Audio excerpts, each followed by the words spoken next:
ഈ ബേസിലിന് ഇപ്പോൾ തമിഴ്നാട്ടിലൊക്കെ power house performer എന്നൊക്കെയാണ് പറയുന്നത്. പവർ ഹൗസ് പെർഫോമറുടെ ഓപ്പോസിറ്റ് നിന്ന് പെർഫോം ചെയ്യാൻ നേരത്തെ ഈ കട്ടയ്ക്ക് പിടിച്ചു നിൽക്കുക എന്ന് പറയുന്ന ഒരു ഏരിയ ഉണ്ടല്ലോ, എത്രമാത്രം ദുഷ്കരമായിരുന്നു അത്? കുറച്ച് കഷ്ടപ്പാടായിരുന്നു. അങ്ങനെയല്ല, ബേസ്ലൈൻ സ്പോട്ടില് ഇങ്ങനെ ഓരോന്ന് അപ്പം എനിക്ക് നല്ല ടെൻഷൻ ഉണ്ടായിരുന്നു ഇങ്ങനെ പിടിച്ച് നിക്കുന്നൊക്കെ ആലോചിച്ചിട്ട്. പക്ഷെ നമ്മള് ഭയങ്കരമായിട്ട് സപ്പോർട്ട് ചെയ്യും.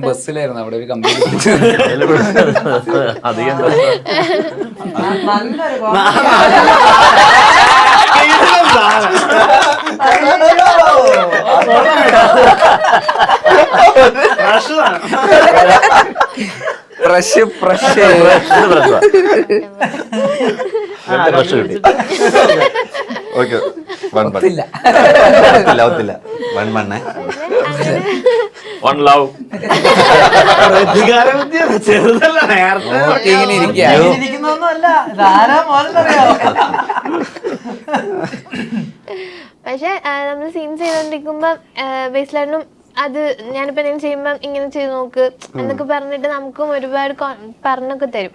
അപ്പൊ അതിങ്ങനെ ചെയ്യുമ്പോഴത്തേക്കും പിന്നെ ഒരു കുറച്ചും കൂടെ രസമായിരുന്നു ബാക്കി.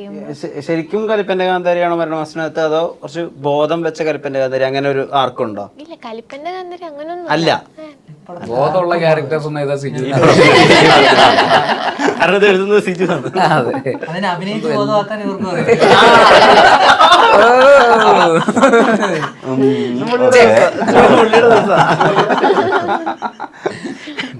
രാജേഷ് മാധവനെ കാസ്റ്റ് ചെയ്യാൻ കാര്യമാണ്. ശിവച്ചേട്ടൻ എന്റെ ഡയറക്ടർ ഇവരൊക്കെ പണ്ടുതൊട്ടേ കമ്പനിക്കാരാണ്. ഇവൻ ഒരുപാട് ശ്രമിച്ചതാ.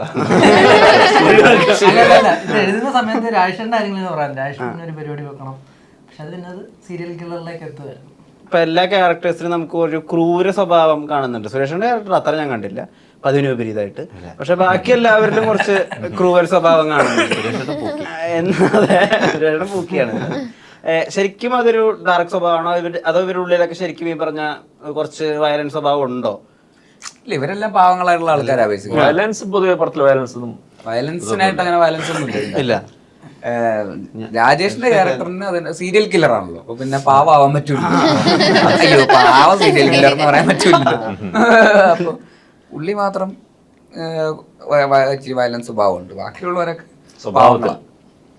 ഈ നിങ്ങൾ ഈ പടത്തിന്റെ ഒക്കെ ഷൂട്ടിന്റെ സമയത്ത് അങ്ങോട്ടും ഇങ്ങോട്ടും കമന്റ് ചെയ്യുമ്പോൾ ഇപ്പോഴത്തെ ഈ 2K കിഡ്സിന്റെ ഒരു ജെൻസി കിഡ്സിന്റെ ഒക്കെ ലിംഗോ യൂസ് ചെയ്യുന്നതൊക്കെ ആയിട്ട് കുറെ പോസ്റ്റുകളൊക്കെ വന്നിട്ടുണ്ടായിരുന്നു.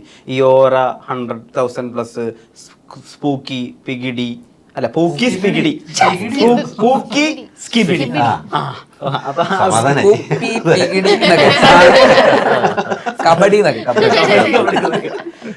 ഈ പുതിയ ലിംഗോ ഒക്കെ മനസ്സിലായോ, അതിന്റെ അർത്ഥവും കാര്യങ്ങളൊക്കെ? ഒന്നും മനസ്സിലായിട്ടില്ല. ഇതൊക്കെ കേട്ട് കഴിഞ്ഞപ്പോ ഇതൊക്കെ എന്താ? പിന്നെ എനിക്ക് പിന്നെ അത് നമ്മളൊക്കെ നമ്മുടെ ജനറേഷന്റെ ആണല്ലോ, അതുകൊണ്ട് എനിക്കത് കറക്റ്റ് ആയിട്ട് അറിയാം. ഇവർക്കൊക്കെ കൃത്യമായിട്ട് അറിയില്ല, എന്നാലും നമ്മൾ പറഞ്ഞ് മനസ്സിലാക്കിയിട്ടുണ്ട് എന്തൊക്കെയാണെന്നൊക്കെ ഉള്ളത്. സ്കിബിഡി റിസ് പറഞ്ഞിട്ടൊക്കെ സിജുവിനൊക്കെ. സുരേഷേട്ടന്റെ റിസിനെ പറ്റി എന്താ ചേട്ടൻ്റെ ഒരു അഭിപ്രായം? സുരേഷേട്ടൻ നല്ല റിസാണ്, നല്ല കാര്യമാണ്, നല്ല കാര്യം.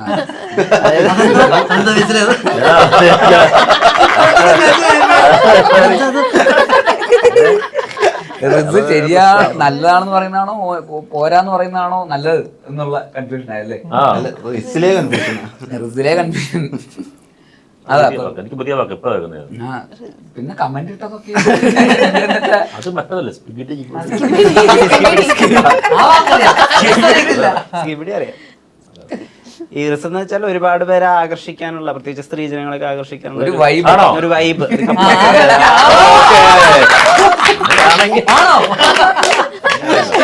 Super റിസാണ്, double. ഒരു പൂക്കിയാക്കാൻ കൊള്ളാവോ? ഇല്ല.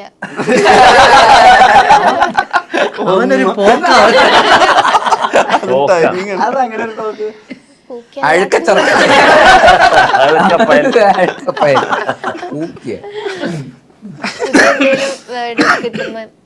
പുതിയ എന്തെങ്കിലും വാക്ക് വേണം.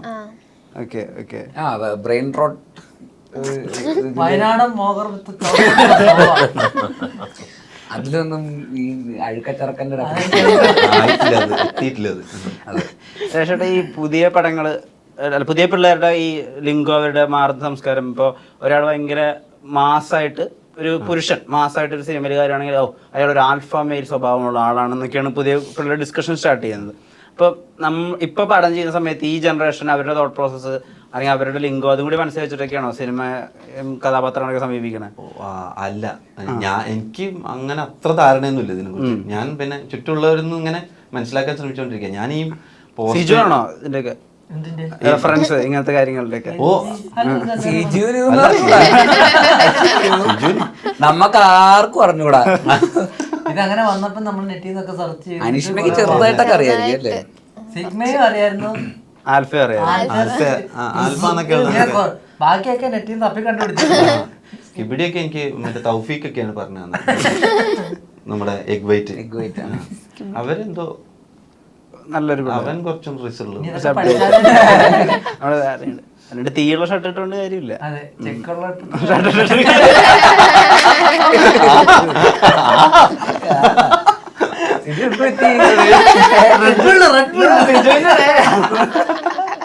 ഈ സ്വയം ഒരു കഥാപാത്രം എന്ന സമയത്ത് കുറച്ചുകൂടിയൊക്കെ ചെയ്യാനൊക്കെ ഒരു ക്യാരക്ടർ ആർക്കൊക്കെ ആദ്യം എന്നോട് പറഞ്ഞ എനിക്ക് റോൾ ഇല്ലെന്നാ.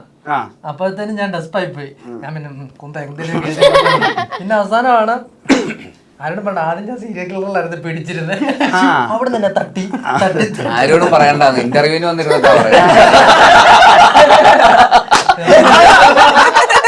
നമ്മള് നോർമലി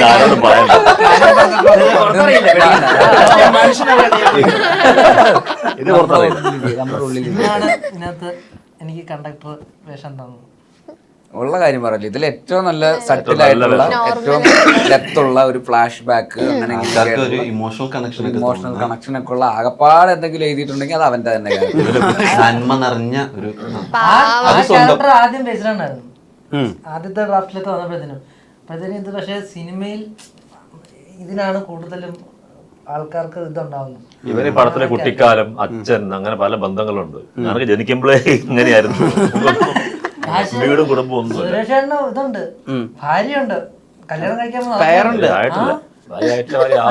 അത് മാത്രമേ ഉള്ളൂ, വേറെ ഒന്നുമില്ല. അത് മാത്രമേ ഉള്ളൂ.